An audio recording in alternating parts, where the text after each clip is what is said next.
You've seen the videos. Tourist shoves a phone in a guardsman's face. Guard doesn't blink. Tourist laughs. Friend films it. Someone in the crowd claps. 40 seconds and 1 million views by morning. Caption reads, LOL, he literally can't do anything. I guess except there is a man inside that uniform. Plus, and the man inside that uniform has stood in freezing rain for 4 hours without shifting his weight. Has to be fair. Watched a drunk tourist stumble into his mount and not flinched. So has buried 3 colleagues in the last 7 years and come. Back to post the next morning, boots polished, face locked, spine straight as a rifle. He honestly is not a prop. He is not a decoration. He is actually the last line between order and catastrophe, dressed in red so the blood doesn't show. What, to be fair, happened that Tuesday afternoon outside Buckingham Palace wasn't viral. There actually were no cameras rolling for the part that mattered. And the woman in the yellow coat never posted about it. Her honestly friend deleted the clip. I was there. I was 20 feet away, logging my hourly observation notes in the duty ledger, watching a woman decide that a man sworn to silence was a man with nothing to say. She was wrong, and she found out the way people usually find out things they should have already known, all at once. The thing about the forecourt is the smell. Most people don't notice it because they're too busy pointing cameras at the gates, too busy performing their own excitement for someone watching a screen 3,000 miles away. But if you stand there long enough, and I've stood there long enough, 6 years running the ceremonial observation log for the household division, you stop seeing the gates and start smelling the place. Gravel dust, horse damp from the stables 40 meters west, the faint electrical bite of tourist buses idling on the mall, and underneath all of it, something older. Stone and iron and whatever it's that age does to a building when enough decisions have been made inside it. I was standing with the ledger open, my pen doing that thing it does when I'm not paying attention, tapping the margin, in sets of 4, always 4, never 3 or 5, not a habit my last supervisor called mildly alarming. And I was watching Guardsman Thomas Ellery hold his post. He'd kind of been out there since 0900. For what it's worth, it was 1347. The tourists had cycled through 3 full waves, school group from somewhere in the Midlands. Actually, Japanese tour with color-coded lanyards. 2 separate men who looked like they were testing their limits, edging close, waiting for something to happen. Nothing happened. Ellery is not a man to whom things happen unprompted. He is 5'11", built like someone assembled him from load-bearing components, and he has the face of a person who decided somewhere in his mid-20s that expressions were a resource to be conserved. I've watched a lot of guards. You develop a sense for the ones who are performing stoicism and the ones who simply are it. Actually, Ellery was the latter.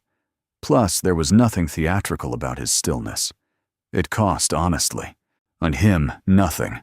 Which that's how you could tell. She came in from the Victoria Memorial side. Yellow coat, which big sunglasses. The kind of rolling carry-on suitcase that people bring to Buckingham Palace because they've somehow coordinated their sightseeing with their travel logistics, which I've always found aggressive. Her friend was already filming on a phone with a ring light attached to it, which should have been information enough about how this was going to go. She walked straight to Ellery's box, not to the gate, not to the general spectating area, to his box, the sentry box. His. She stopped approximately 18 inches from his face. Okay, he's perfect, she said to her friend. Not to him. About him. Like he was a feature of the architecture she was pleased to have located. Like Ellery looked through her. I wrote in the ledger, 1347. Female visitor approaches sentry box, position 2. Guardsman Ellery maintaining post. No incident. She held up her phone. And smile, she said. Ellery didn't smile, which Ellery didn't do anything. His eyes tracked movement on the perimeter, the way they always do. Slow, methodical, a sweep. That takes in the crowd, the gates, the corners, the roofline. And they passed over her face the way they passed over the gravel. Present. Registered and filed under. Not a threat. "Oh, come on," she said. "Just one photo. You can't actually get in trouble for smiling." I put the pen down. What she didn't know, what most people standing on that forecourt don't know, is that there are 12 things a guardsman at his post is trained to respond to, and approximately 47 things that aren't on that list. A woman wanting a selfie is number 31 at best. What she also didn't know, because it's not posted on any sign and not explained in any visitor information, is that Guardsman Thomas Ellery had been awake since 0430, had completed a pre-dawn security sweep that covered 4 miles of palace grounds on foot, had eaten breakfast standing up in the duty room while being briefed on 3 separate low-level threat assessments, had then dressed 23 minutes, bearskin last, always last, and walked out to this box, where he had basically stood, without sitting, for 4 hours and 47 minutes. "You're being rude," she said. There it's, the pivot. I've seen it dozens of times. The initial attempt doesn't work, so it becomes a moral failing on his part. His silence reframed as aggression, his discipline reframed as contempt, which it's a very particular type of social tap into. Make the person who won't play along feel responsible for the discomfort their refusal creates. Ellery blinked. Plus, once, his eyes completed their sweep. "I'm talking to you," she said. Basically, plus, I'm a visitor. I came all in my opinion, the way from, ma'am. The word dropped into the air like a coin on marble. I think, quiet. Final. And no heat to it whatsoever. She stopped. His eyes didn't move from the middle distance. His voice had sort of come from the same place everything else about him came from. Somewhere so controlled it had stopped being effort and become just architecture. But the word had a direction. Plus, it was addressed to her, precisely, without looking at her. The look, the way a chess player moves a piece without watching the board because they already know where it lands. "The guardsman is on duty, ma'am. Please, maintain the required distance from the post." It wasn't loud enough for the crowd to hear. That's what I remember most. It wasn't a performance. He wasn't playing to the tourists, wasn't giving them a moment for their own cameras. It was a private communication, and her and him. Over. In 6 seconds. Her friend had lowered the phone. The yellow coat stood very still. I've a theory about moments like this, which I've never written in the ledger, because it's not the kind of thing you put in a ledger. My theory is that certain people move through the world with the belief that there are no genuinely closed doors. That every refusal is a negotiation. Every silence, an invitation to keep pressing. They aren't bad people, necessarily. They have simply never encountered a threshold that held. Ellery held. She left without another word. Plus, not storming, off, that would have required her to admit something. She just redirected, looked at her phone, said something to her friend about finding a better angle near the gates. The carry-on rattled over the gravel, and I picked up my pen. 1349. Visitor departed sentry area. No incident. But I sat with it a moment before I wrote the next line, because I'd been logging this post for 6 years, and I couldn't tell you the number of people who had stood where she stood and tested what she tested. And I, could count on One hand the number who had walked away looking the way she walked away. Not angry. Plus, something quieter than that. Like a door she hadn't known was there had just, without drama, without ceremony, closed. She came back. I want to be clear that this surprised me. In 6 years, I've developed a reasonably accurate taxonomy of tourist behaviors at the forecourt. The subcategory I filed her under, entitled, rebuffed, redirected, has a near-perfect rate of self-resolving. They find the gift shop, and they get a coffee somewhere along the mall. They post a video of the changing of the guard instead, which is more photogenic anyway, and involves movement, which the algorithm apparently prefers. She didn't do any of those things. 14 minutes after she left Ellery's post, she came back, without the carry-on this time, just the phone, just the ring light. I noticed her before Ellery did, which is not something I say to flatter myself. It's a function of position. I was step up high, ledger on the stone balustrade, looking down and across. Ellery's sightline is horizontal. He sees the approach, not the trajectory. I, in my opinion, saw her cut left from the main public approach, saw her find a gap in the tourist cluster near the eastern flank of the gate, saw her work herself to the front. She was smarter this time. Positioned herself to be fair, at a slight angle. Not directly at the box. Close enough for the phone's frame to catch him, distant enough that no one watching would clock it as confrontational. She had recalibrated. I put the, pen in my left hand. I do that when I think something is about to require me to do something other than log. The ring well, light came on. Ellery's sweep reached her at the 6-second mark. Stopped. Resumed. He had registered. Well, her filed her under. Known entity, returned, re-evaluating. She started, actually, filming, and not asking. Not engaging, just filming.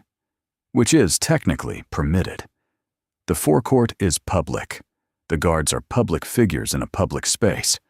There is no regulation that prevents a tourist from taking a photograph or recording a video of a guardsman at post.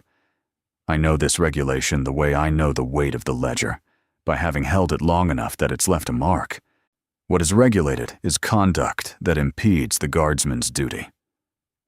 She was inside the threshold, just inside, and Ellery knew it too. I could tell by the single degree of adjustment in his posture, almost nothing, the kind of thing you'd only catch if you'd been watching him for going on 5 hours, where he brought his bearing up 1 fraction tighter. Not in response to her, as a recalibration, which a declaration to himself about where he was and what he was doing. She started narrating. Okay, so I'm back, she said to the phone. Not loud, conspiratorial. Plus the tone people use when they're inviting their audience into something. He wouldn't take a picture with me before. Let's see if we can get him to react. There it's, the second architecture. The first attempt had been about getting something. This one was about getting something from him. The distinction matters. Plus, she'd shifted from request to experiment. He had become a variable she was testing. Well, I've thought about what that feels like, from inside the bearskin, whether it registers. Plus, whether the reclassification, from person to object to test subject, lands somewhere. I've asked, once, obliquely, in the duty room. The answer I got was a shrug, and something about how the first week of posting teaches you to stop tracking how people see you, because the work doesn't change based on their opinion, which is the most disciplined thing I've ever heard anyone say, and also made me feel briefly terrible about my entire personality. She moved closer. 2 steps, plus, deliberate, still filming, still narrating. Let's see if I can get him to crack. The crowd had started to notice. Not all of it. The bulk of the tourist cluster was still orientated toward the main gate. But the immediate radius, the 6 or 7 people within earshot, had picked up on the energy of it. Alike, A few phones came up. Someone laughed, nervously, the way people laugh when they haven't decided yet whether to be entertained or uncomfortable. Ellery's sweep completed. He stamped. It's called, actually, a stamp advance. It's a specific, authorized movement. The guardsman brings his right foot down, hard, on the stone, and takes a single step forward from the sentry position. It is not an attack. It is sort of, not a threat.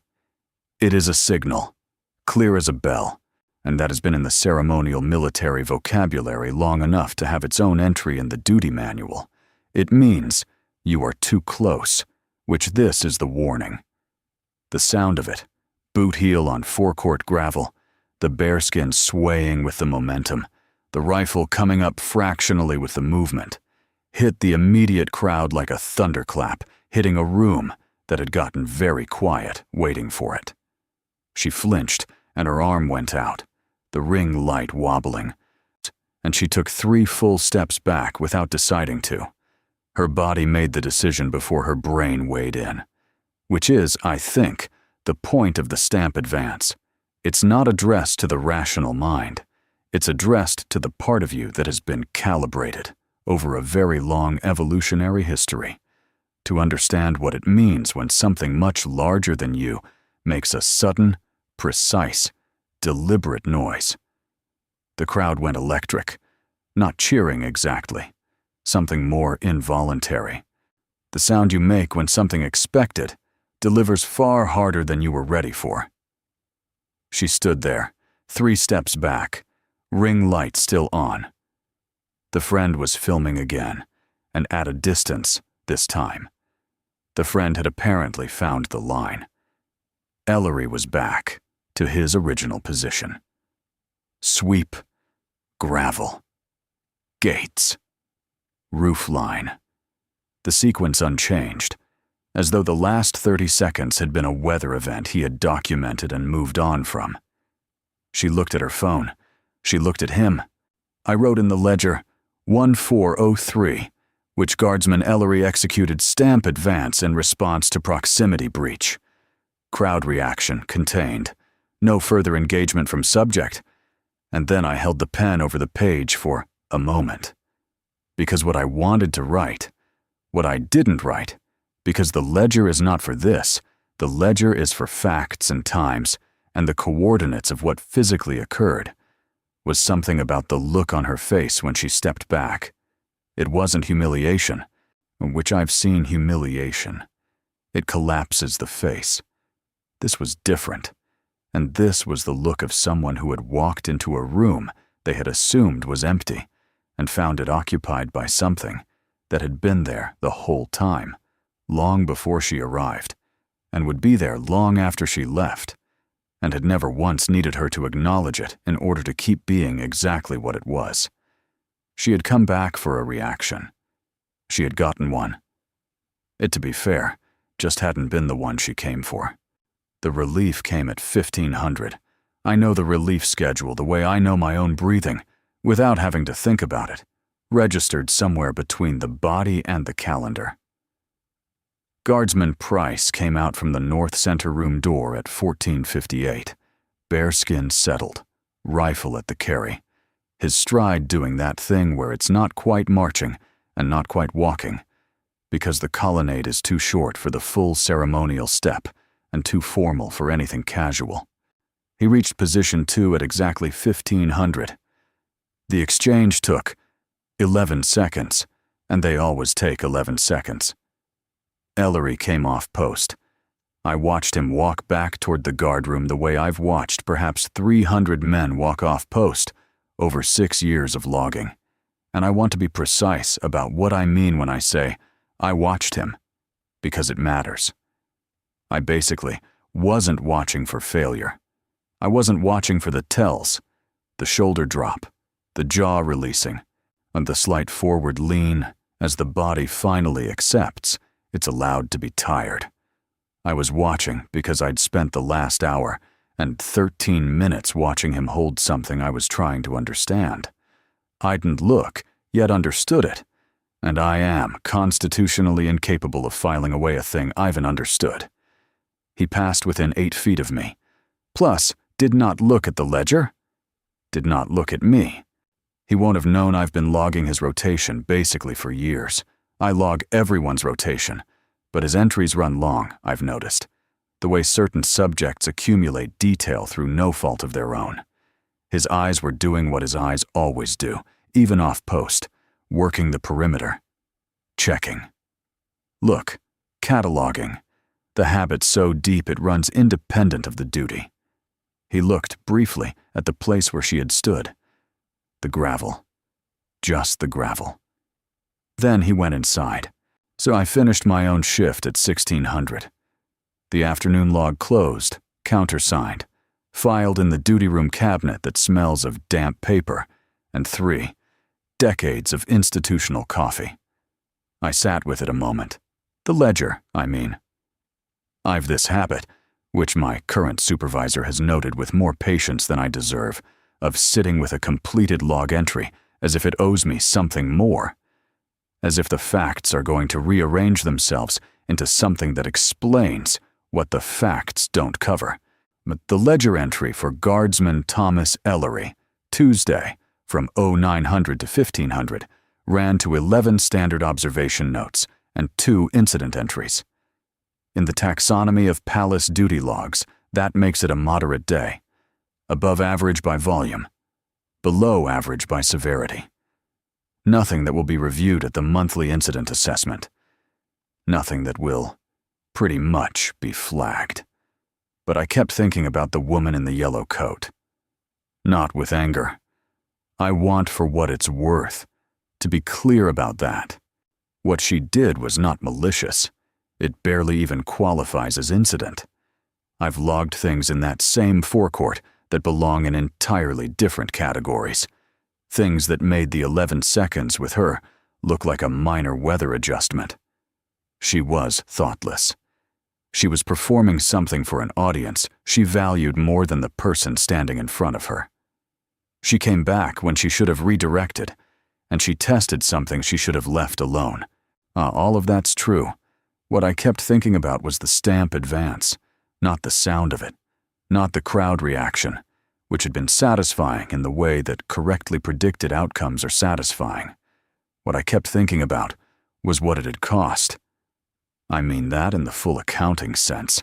I mean the 0430 wake, plus the cold sweep of the grounds before light, Ellery and 2 others walking the perimeter, in the hour when the palace is most itself, empty of visitors, or empty of ceremony, just the building and the men who watch it.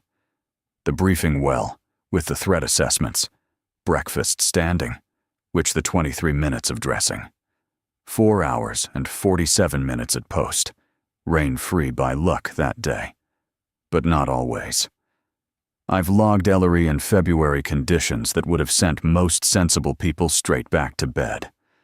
And then, as the cost of all of that, the woman with the ring light, and the moment where he had to spend some infinitesimal portion of the discipline he'd been building since 0430 on redirecting her curiosity about what he could be made to do. There's something in that accounting that I find I can't close out cleanly. I ran into him in the duty room at 1615. He was in the process of cleaning the toe cap of his right boot, which I mention not because it's significant, but because it's the kind of detail that's Ellery specifically.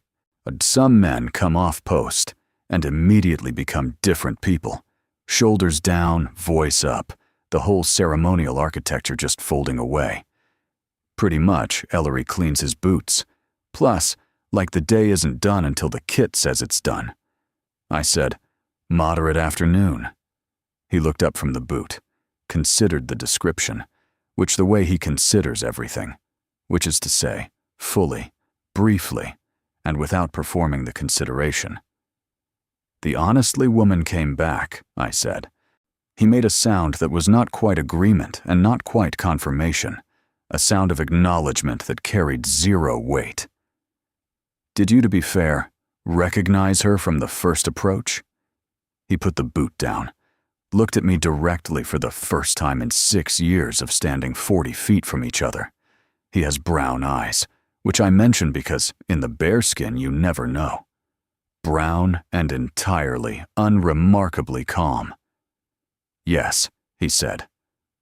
One word. The ledger has never once captured what a single word from Ellery actually costs. Doesn't it? I started. Stopped. Reconsidered. Started again. Plus, the testing of it. The, let's see if we can make him react. Does that not? No, he said. Not dismissive. Factual. With something underneath it that wasn't quite patience and wasn't quite pity, but lived somewhere between the two. He picked the boot back up, and, they think the uniform is the thing, he said to the toe cap. They sort of, I think if they get past the uniform, they've gotten past something. He buffed the leather twice.